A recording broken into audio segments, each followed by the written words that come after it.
Master Kalyani arts YouTube channel నందు subscribers అయినటువంటి పౌరాణిక నాటక కళాకారులు, పౌరాణిక నాటక అభిమానులు, నా అభిమానులందరికీ మీ పివి దుర్గాప్రసాద్ హృదయపూర్వకమైన కళాభివందనములు. నూతనముగా సబ్స్క్రైబర్స్ కాబోతున్నటువంటి కళాకారులు, కళాభిమానులు, నాటక ప్రియులు, సంగీత ప్రియులందరికీ స్వాగతం. నిరంతరం మిమ్మల్ని, మీ కుటుంబ సభ్యుల్ని ఆ శ్రీరామచంద్రమూర్తి ఆంజనేయ స్వామి వారు చల్లగా కాపాడాలని నా మనస్ఫూర్తిగా కోరుకొనిచున్నాను. ఈరోజు నేను పాడబోతున్నటువంటి పద్యం శ్రీ రామాంజనేయ నాటకం తాండ్ర సుబ్రహ్మణ్యం గారు రచించిన పుస్తకం నుండి ఆంజనేయ స్వామి వారి పద్యం కులగురులెల్ల దద్దతిలి కుంభిని కూలిన అనే పద్యం. మిత్రులారి, పద్యానికి రాగం కల్లోల బంగాళ. కల్లోల బంగాళ అనే రాగం. ఇది 31వ మేడకర్త యాగప్రియ రాగజన్యం. సారీ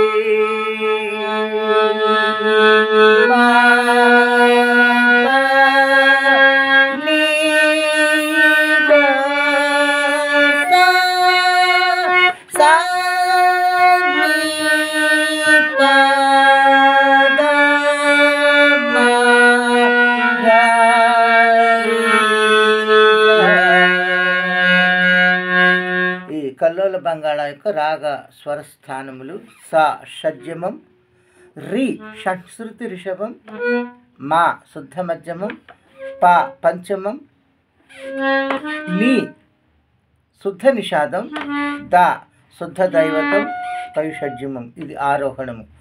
అవరోహణ క్రమంలో పైషడ్జమం, శుద్ధ నిషాదం, పంచమం, శుద్ధ దైవతం, శుద్ధ మధ్యమం, అంతరగాంధారం, షట్శ్రుతి రిషభం,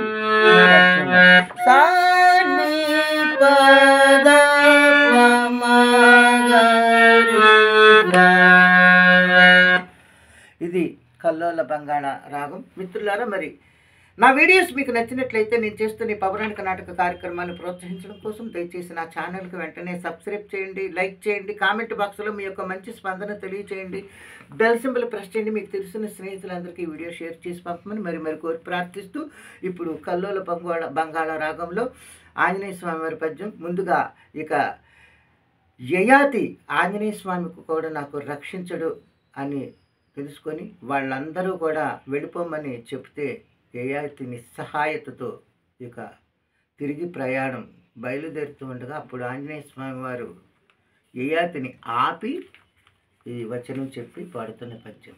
యయాతి ఆగము, ఆడిన మాట తప్పు, అధపతనము రాలేది హనుమంతునకు.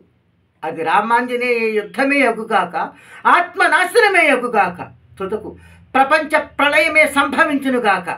సత్య ప్రమాణం స్మరింపడి ఆంజనేయుడు నిన్ను రక్షించునని ఏ క్షణమునో నేను అభయహస్తము సంగీతను, ఆ క్షణముననే నిన్ను నా భుజమండలమునందు సురక్షితుని చేసి తిని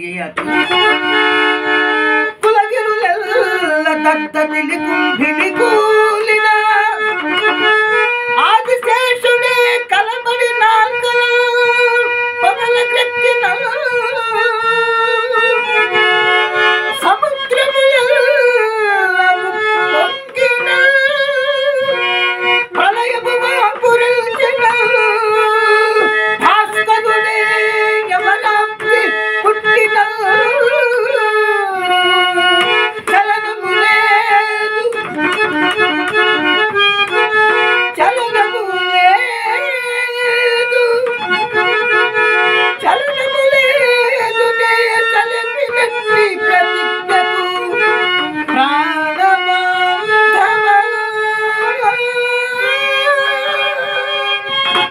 కావున నిర్భీతిగా నా ఆశ్రమమందుండుము యయాతి. సత్యమే భగవంతుడు, భగవంతుడే సత్యము. నిర్భీతిగా నా ఆశ్రమమందుండుము. ఇక ఈ కల్లోల బంగాళ అనే రాగ పరిచయ ప్రయత్నం.